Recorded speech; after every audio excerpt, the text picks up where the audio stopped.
할렐루야. 오늘 저는 여러 성도님들과 함께 거짓 선지자를 분별하고 이겨내려면 이런 제목으로 함께 은혜를 나누고자 합니다.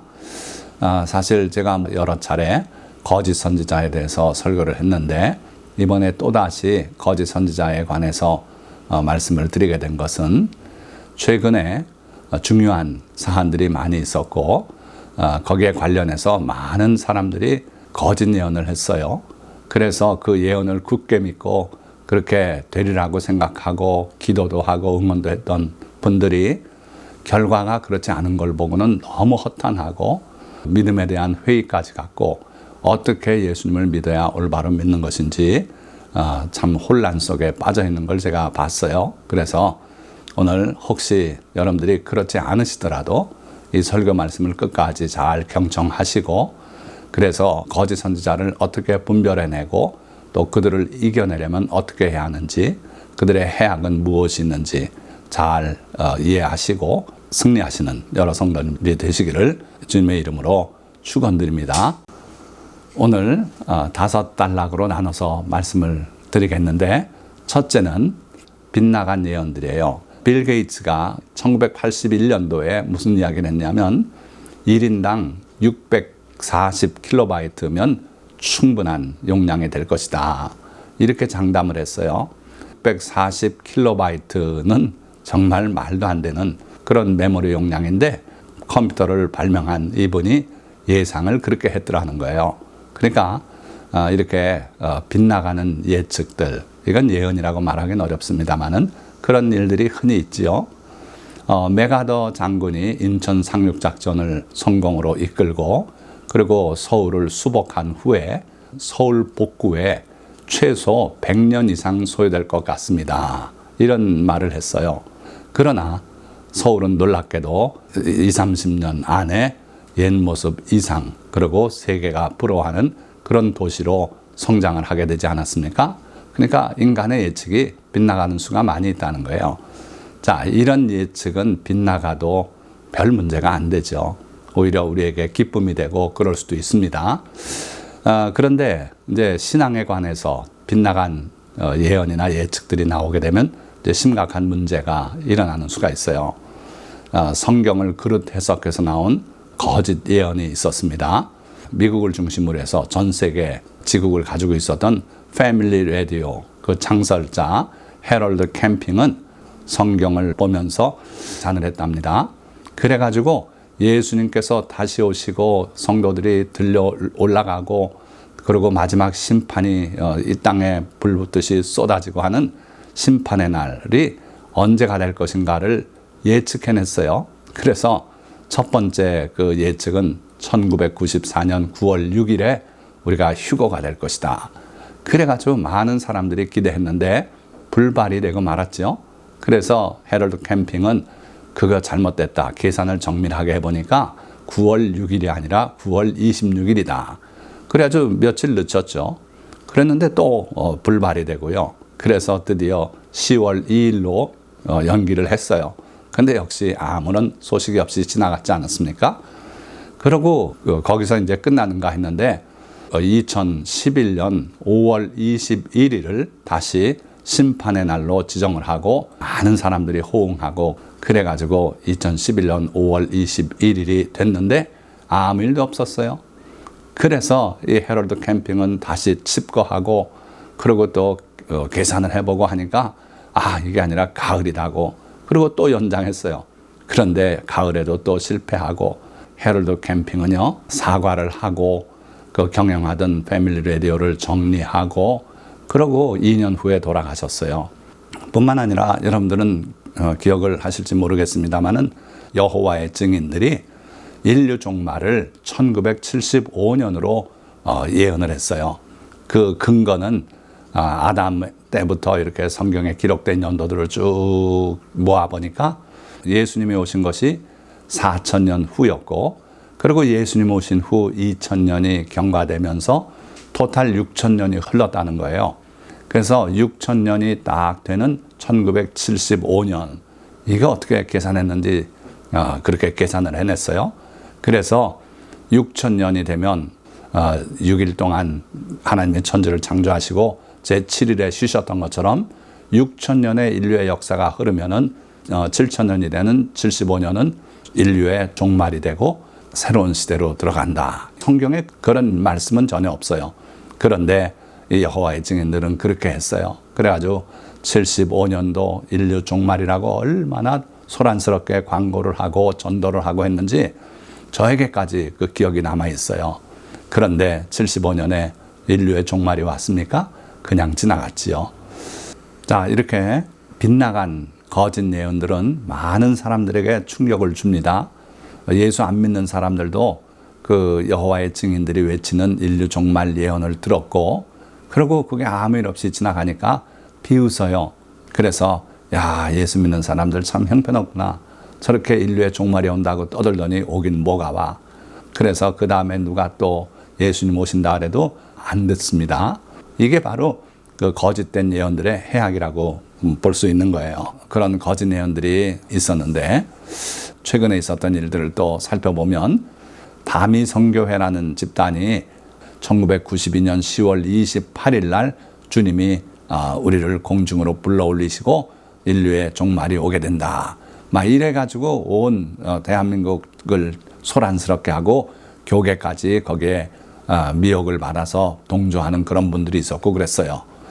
자, 뿐만 아니라 한국 전쟁 예언이 여러 사람에 의해서 우후죽순으로 이렇게 쏟아져 나왔는데, 그거는 이제 한반도가 그만큼 위험한 지역이고, 그리고 북한의 핵 개발을 놓고 이걸 어떻게 처치해야 될지 해서 군사 정치학적으로 대단한 위기 속에 한반도가 놓여 있었어요. 자, 그러니까 많은 거짓 예언들이 있었는데, 첫째로는 이 밑에 있는 데이빗 오어, 큰 세계적인 예언가라고 그렇게 사람들이 둔갑을 시켰어요.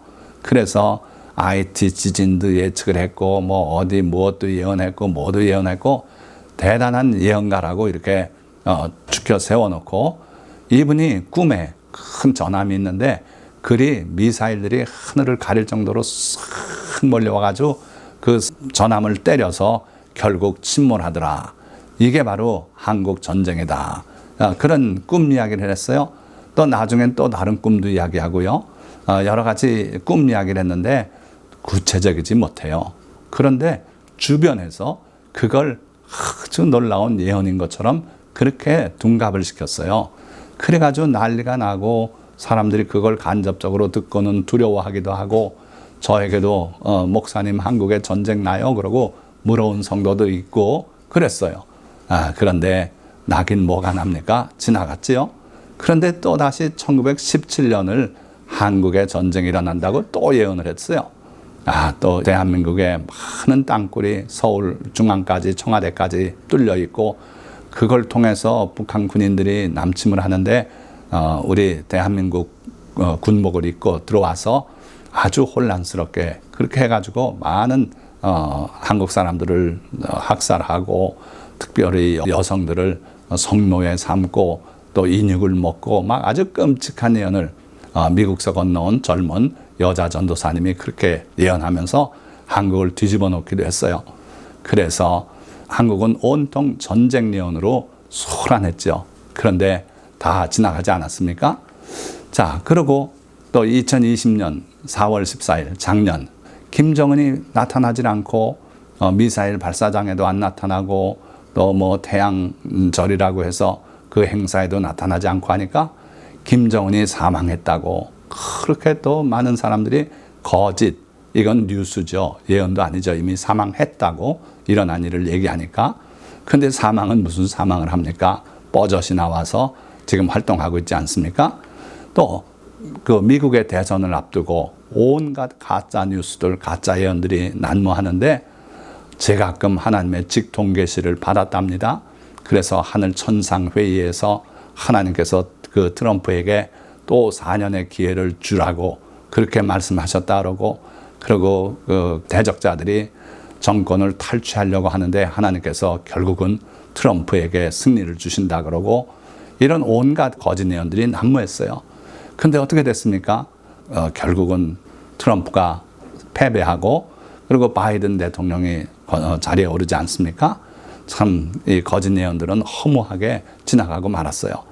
또 코로나 백신이 나오게 되는데 그걸 놓고 또 괴담들이 얼마나 많이 퍼졌습니까? 맞으면 유전자 변형이 일어나서 사람이 악어가 된다나요? 맞으면 큰일 난다고 이게 또 짐승의 666표라 그러고 별 소리들이 다 있었어요. 그런데 지금 미국은 그 코로나 백신을 접종을 많이 해서 이제 야외 활동에서 마스크 없이 서로 만날 수 있게 됐고 완전 회복세로 들어갔어요. 자, 그러니까 이러한 거짓 예언 또는 가짜 뉴스들 이런 것이 단순한 거짓말인가요? 봐줄 수 있는 착오로 이렇게 봐줄 수 있는 것인가요? 그렇지 않다는 거예요. 이 빗나간 예언 또는 가짜 뉴스에는 심각한 후유증이 따르게 돼 있어요. 자, 이런 예언들에 대해서 어떤 심각한 후유증이 있었나 좀 이따 보여드리기로 하고, 자, 두 번째 단락, 거짓 선지자의 정체부터 말씀드리겠습니다. 자, 예수님은 마태복음 7장 15절에서 거짓 선지자들을 삼가라. 양의 옷을 입고 너희에게 나오나 속에는 노략질하는 일이라. 이 거짓 선지자들은요, 노략질하는 일이래요. 그러니까 양의 무리 속에 다가와서 그 양을 잡아먹는 일이다. 그런데 신기하게도 양의 가죽, 여기 우리말은 옷이라 그랬지만 원어는 가죽이라고 번역하는 게 더 옳을 것 같아요. 양의 가죽을 뒤집어 쓰고 너희에게 나오나 속에는 노략질하는 일이라. 그 본질은 노략질하는 일이다 이거예요. 영혼을 해치고 그들의 재물을 탐내서 뺏어가고 그런 일을 한다 이거죠. 자, 그런데 거짓 선지자의 더 깊은 뿌리는 뭘까요? 왜 이들이 노략질하는 일이가 되는 건가요? 그 답은 여기 있어요. 요한계시록 16장 13절 14절 말씀을 보면 또 내가 보매 개구리 같은 새 더러운 영이 용의 입과 짐승의 입과 거짓 선지자의 입에서 나오니 뭐라 그랬습니까? 더러운 영이라 그랬어요. 그들은 귀신의 영이라. 그러니까 거짓 선지자의 입에서 나오는 것은 바로 그 더러운 영이고 귀신의 영이고 이적까지도 행할 수 있는 능력의 영이다 하는 거예요. 자, 그러니 그 귀신의 영으로 인한 피해가 있지 않겠습니까? 자, 그래서 세 번째 단락, 거짓 선지자, 거짓 예언의 해악에 대해서 살펴보겠습니다. 최근에 우리 대한민국의 뉴스를 보니까 들깨 떼들이 피해를 입히고 있더라고요. 관악산에 등산객들을 공격하기도 하고요. 양계장을 덮쳐서 닭들을 죽이기도 해요. 자, 이런 해악을 끼치는 것이 바로 일이고 들깨고 바로 거짓 선지자다 하는 거예요. 이렇게 죽음을 당하지 않더라도 이 새장 안에 갇힌 이 불쌍한 새처럼 우리 영혼이 그 거짓 선지자들에게 사로잡혀서 그들의 하수인이 되는 그런 경우도 있다는 거예요. 자, 그럼 누가 가장 큰 피해자가 될까요? 예수 믿노라 하면서도 앞으로 다가올 예수님의 재림이라든지 영적 이런 현상에 대해서 무관한 사람들은 이런 데 안 걸려들어요. 아무 관심이 없으니까 누가 뭐라고 하든 내일 모레 예수님이 오신다고 한들 그들이 별로 거기에 관심이 없다는 거예요. 그러니까 누가 피해를 입느냐 하면 순진한 어린 양, 참으로 예수님을 믿고 바라고 예수님의 나라를 사모하고 천국이 이 땅에 임하는 것을 진정으로 사모하고 그리고 예수님이 예언하신 그 내용들이 하나하나 이루어지기를 간절히 바라는 그 사람들이 바로 이 거짓 선지자들의 가장 큰 피해자가 된다는 거예요. 그러면 예언 말씀에 귀를 막고 듣지 말아야 합니까? 아니고 주님의 예언의 말씀이 이루어지기를 간절히 사모하고 기도하시되 이 예언자들이 여러분들에게 뭔가를 말할 때는 분별을 해야 돼요. 그 내용은 또 뒤에 말씀드리겠습니다만 그래서 이들이 거짓 선지자라면 아예 그 말을 듣지 마시라는 거예요. 듣다 보면 여러분들이 그 미혹에 빨려서 피해를 입어요. 어떤 형태로든 피해를 입는다 하는 거예요. 자, 이 거짓 선지자에 대해서 성경은 아주 잘 설명하고 있습니다. 에스겔 13장 여러분들이 나중 시간 나실 때 한번 꼼꼼하게 다 읽어보세요. 에스겔 13장이에요. 자, 그 중에 4절에 이스라엘아 너희 선지자들은 당시의 거짓 선지자들을 말해요. 황무지에 있는 여우 같으니라. 이 들에 사는 여우. 이 여우가 유익이 있습니까? 없는 것 같아요. 전혀 없는 것 같아요. 너희 선지자들이 성 무너진 곳에 올라가지도 아니하였으며 이스라엘 족속을 위하여 여호와의 날에 전쟁에서 견디게 하려고 성벽을 수축하지도 아니하였느니라. 하나님 말씀에는 이 거짓 선지자들은 황무지에 사는 여우와 같다. 아무런 유익을 주지 못한다. 실제로 성이 무너져서 성을 재건하는 그런 경우에 성에 올라가서 같이 도운 적이 있느냐? 힘을 합친 적이 있느냐? 아니다 이거예요. 성벽을 수축하는 일에 참가한 적이 있느냐? 없다는 거예요. 우리에게 실제적으로는 아무 유익도 주지 않으면서 마음 쓰이게 하고 불안해하게 하고 이렇게 하는 게 바로 거짓 선지자다. 그런 말씀이에요. 자, 그런데 이 들여우가 그냥 무익할 뿐인가? 그렇지 않고 이 거짓 선지자들은 많은 해를 끼치는데, 자, 보실까요? 첫째는 거짓을 믿게 하는 게 그들의 해악이에요. 선지자 예레미야가 선지자 하나냐에게 이르되 하나냐여 들으라. 여호와께서 너를 보내지 아니하셨거늘 내가 이 백성에게 거짓을 믿게 하는도다. 이 하나냐 선지자는 누굽니까? 예레미야 선지자가 그 느부갓네살 왕의 멍에를 매라고 백성들에게 외칠 때 다가와서 멍에는 무슨 멍에 하면서 나무 멍에를 빼앗아서 부러뜨려 버리고 반대 예언을 했어요. 2년이면 다 돌아올 것이다.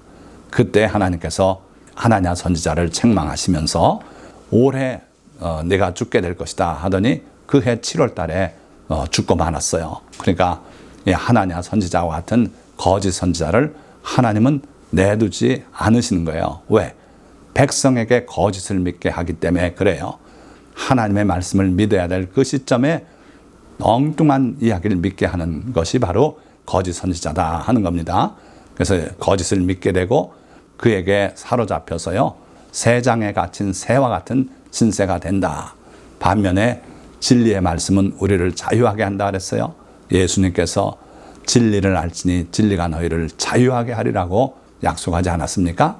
그런데 거짓 선지자의 그 거짓된 예언에 우리가 귀를 기울이고 그 말을 믿게 되면은 그에게 사로잡혀서 새장에 갇히는 그러한 영혼이 되고 만다는 거예요. 자, 마태복음 24장 말씀에 거짓 그리스도들과 거짓 선지자들이 일어나 큰 표적과 기사를 보여 할 수만 있으면 택하신 자들도 미혹하리라. 마지막 시대에 이런 모습이 있겠다는 거예요. 많은 거짓 그리스도들, 거짓 선지자들이 일어나서 이들은 귀신의 영으로 말한다 그랬죠. 그리고 또 이적을 행한다 그랬어요. 큰 표적과 기사를 보여 할 수만 있으면 택하신 자들도 미혹하리라. 보라, 내가 너희에게 미리 말하였노라. 그러면 사람들이 너희에게 말하되 보라, 그리스도가 광야에 있다 하여도 나가지 말고 골방에 있다 하여도 믿지 말라. 죽음이 있는 곳에는 독수리들이 모일지니라. 이렇게 예언하셨어요. 그러니까 마지막 때에 온갖 거짓 선지자들이 일어나서 이적도 나타내고 그런 놀라운 일들을 행하면서 성도들조차도 거기에 미혹되게 한다는 거예요. 그러나 예수님은 분명하게 그리스도가 광야에 있다 하여도 나가지 말고 골방에 있다 하여도 믿지 말라고 분명히 말씀했어요. 그들을 쫓아나가서 거기에 귀를 기울이면 영혼이 사로잡히게 되고 심지어 믿음을 잃고 영적인 죽음까지 이르게 된다 하는 거예요. 그래서 거기에는 독수리 떼만 그득히 모여들고 사로잡힌 영혼을 노리고 돌고 있게 된다 하는 거죠. 자, 실제 예들을 몇 개 보여드립니다. 아까 말씀드렸지만 1992년 한국 최악의 사건이라고 다미 선교의 휴거 사건을 그렇게 소개했어요. 그래서 경향신문에는 빗나간 그날 허탈 속 귀가, 예수님이 그날 오실 줄 알고 그 다미 선교회 회원들이 모여서 흰옷을 입고 준비를 하고 열심을 다해 찬양하고 그러더니 결국 그날 밤 아무 일이 없이 허탈한 속에서 그들은 귀가를 했어요. 자, 이것은 겉으로 보여진 현상에 불과하고요. 이 일을 실제로 겪었던 사람들, 그 분들은 이제는 다시는 믿지 않게 되고 또 주변 사회인들조차도 이제 그런 효과를 맛보게 되는 거예요. 자, 그리고 헤럴드 캠핑의 그 저지먼트 데이, 심판의 날, 예언도 그렇게 지나가지 않았습니까? 그런데 그 후폭풍이 또 만만치 않았어요. 왜 그러냐면 많은 성도들이 그 라디오를 듣고 거기에 심취하고 장로교인이든 감리교인이든 관계없어요. 그 라디오를 들었던 적극적인 분들은 재산을 처분하고 이 기관에다 헌납하고 또 나서서 저 팻말을 들고 그렇게 했는데 그게 아무 일이 없이 지나가니까 이들의 실망이 얼마나 크겠습니까? 많은 사람들이 이제는 다시는 믿지 않게 됐다 하는 거예요. 트럼프 승리 예언을 너무 사람들이 다 믿었어요. 아주 구체적으로 그렇게 예언들을 했고 하나님께 직통 계시를 받았다라고 한둘이 아니고 많은 사람들이 그렇게 예언을 했기 때문에 그래요. 그러니 선거 결과가 그렇게 되지 않고 국회가 바이든의 당선을 선언하려는 그 순간 국회의사당으로 난입을 하고 그 과정에서 4명의 민간인이 숨지고 경찰 1명이 목숨을 잃지 않았습니까? 자, 그런데 이제 그런 와중에 제레미야 존슨 트럼프의 승리를 예언했던 목사님이에요. 그거에 대해서 사과했어요. 그리고 자기의 그 잘못된 사역을 다 정리하기로 그렇게 했어요. 불행 중 다행이죠. 자, 그런데 이 거짓 선지자들의 운명이 성경엔 잘 기록되어 있어요. 예수님께서는 내가 그와 싸우리라고 말씀하셨어요. 두아디라 교회에 있는 거짓 선지자 이세벨, 그가 교회에 주님의 종들을 꿰어 가르쳐서 자기와 음행을 하게 하고 그리고 우상의 제물을 먹게 하는 그런 여성이 있었어요. 회개하지 않으면 내가 그와 싸우리라, 그렇게 분명히 말씀하셨고 내가 사망으로 그의 자녀를 죽이리니, 그러니까 그 말을 듣고 거기에 현혹이 돼서 세상에 갇힌 영혼들이 돼가지고 그 여인 수하에 있게 된 그들을 자녀라고 표현하셨는데 그의 자녀를 죽이겠다고 주님은 말씀했어요. 그러니까 우리 주님은요, 거짓 선지자를 극히 미워하시고 거짓 선지자에 대해서 누차 우리에게 경고를 주고 계신 거예요. 또 요한계시록에 보면 또 그들을 미혹하는 마귀가 불과 유황못에 던져지니 거기는 그 짐승과 거짓 선지자도 있어 세세토록 밤낮 괴로움을 받으리라. 누가 있다고요? 마귀가. 또 누구요? 그 짐승. 또 그리고 거짓 선지자. 이렇게 셋이 혼연일체예요. 아까 보니까 그들의 입에서 더러운 영, 귀신의 영이 나오고 거짓말하는 영이 나온다 그랬죠. 그러니까 마귀는 거짓의 아비고 또 그의 이 땅의 실제적인 통치 조직인 그 짐승 거짓말투성이고요. 그 앞잡이 거짓 선지자, 또 교회 안에 침투해서 지역의 권세로 자리 잡고 있는 거짓 선지자들, 그들이 결국은 불과 유황으로 타는 못에 던져져서 세세토록 밤낮 괴로움을 받겠다 그랬어요.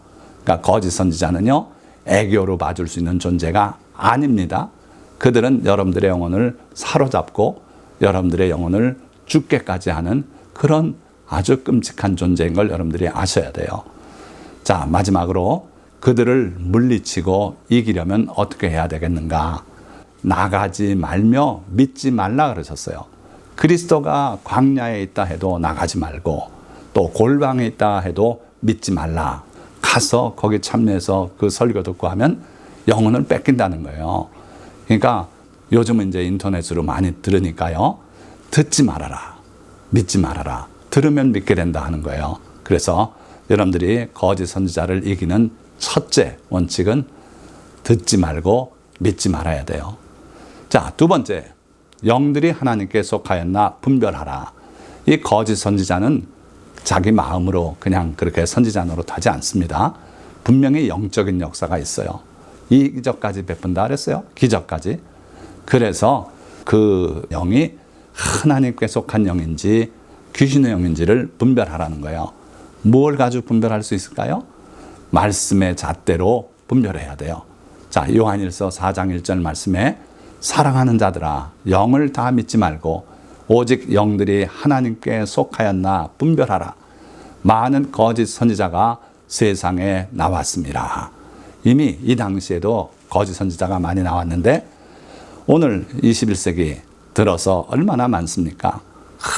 그냥 수 없는 거짓 선지자가 각기 주장을 하는데 그 영적 체험을 얘기하고요. 또 사람으로서는 도저히 이룰 수 없는 그런 일들을 그 선지자들이, 자칭 선지자들이 이루고 그러고 있는 걸 봐서 사람들이 속아요. 문제는 그 영이 하나님께 속한 영이 아니라는 데 문제가 있다는 거예요. 자, 그래서 분별하라 그러셨는데 뭘 가지고 분별하라고요? 다른 거 없습니다. 잣대로 재봐야 돼요. 30cm 이상 되는 것만 잡고 30cm 안 되는 건 놔줘야 합니다. 그런 규정이 있다 알아봅시다. 낚시터에. 그러면 뭘 가지고 재요? 자 가지고 재야 되지 않습니까? 마찬가지로 이 영이 하나님께 속한 것인지 귀신에게, 마귀에게 속한 영인지는 말씀의 자로 분별하는 수밖에 없다는 거예요. 자, 예수님도 사탄을 물리칠 때 뭘 가지고 싸우셨습니까? 기록되었을 때, 기록된 하나님의 말씀을 가지고 사탄을 물리쳤어요. 그러니까 우리가 예수님께 배워야 할 기록되었을 때 신앙을 가지고 그 말씀으로 재는 거예요. 자, 어떤 자칭 여선지자가 있어요. 개인 집회를 합니다. 가정에서. 그래가지고 가서 말씀 듣고 예배 드리고 거기서 방언도 받고 막 그랬다 그러는데 보니까 그분이 가르침이 이혼하라는 거예요. 왜 그런 남편하고 사냐? 이혼해라. 그래가지고 태반이 이혼하고 그러고 홀로 있고 그리고 그 여선지자에게 충성하고 있는 그런 집단이 있다면 이 여선지자는 분명히 말씀의 잣대로 판단할 때 거짓 선지자다 이거예요. 왜요? 하나님이 짝지어 주신 것을 사람이 나눌 수 없다고 하셨고 그리고 나는 이혼을 미워한다고 말라기서에 분명히 말씀했어요. 그런데 이혼을 권장하고 사소한 거 가지고 이혼하라 그러고 이렇게 가르친다면 그분 입에서 무슨 말이 나와도 거짓 선지자일 확률이 높아요. 그래서 그런 사람들에게선 돌아서야 된다 하는 거예요. 자, 그래서 여러분들은 이 거짓 선지자를 믿거나 나가서 그 말을 듣지 않도록 조심하시고 이 사람이 거짓 선지자인지 아닌지를 분별하는 것은 주님의 말씀으로밖에 할 수 없다. 주님의 말씀에 어긋난 이야기를 하는 선지자는 거짓 선지자다 하는 걸 잊지 마시기 바랍니다. 자, 말씀을 맺겠습니다. 우리는 종교 자유의 미명 아래 거짓 선지자들이 들끓고 거짓 예언이 난무하는 마지막 때를 살고 있습니다. 그들은 더러운 귀신의 영으로 예언하며 이적을 행하기도 하여 그들을 따르며 그 예언에 귀를 기울이다 보면 그들에게 사로잡혀 참 믿음을 잃고 영혼도 빼앗기게 됩니다. 그래서 주님은 그들에 대해 여러 차례 경고하셨습니다. 거짓 선지자들에게 사로잡히지 않고 승리로운 삶을 살려면 그들의 거짓 예언을 결코 가볍게 여기거나 미혹되지 말아야 하며 기록된 말씀으로 돌아가 그 말씀으로 그들을 분별하고 물리쳐야만 합니다. 오늘 이 설교 말씀을 들은 모든 성도님들이 이와 같은 주님의 말씀을 첫째로 하고 그 말씀으로 거짓 선지자를 분별하고 그들의 영향권에서 벗어나고 승리하는 여러분들이 다 되시기를 주님의 이름으로 축원드립니다. 기도하겠습니다.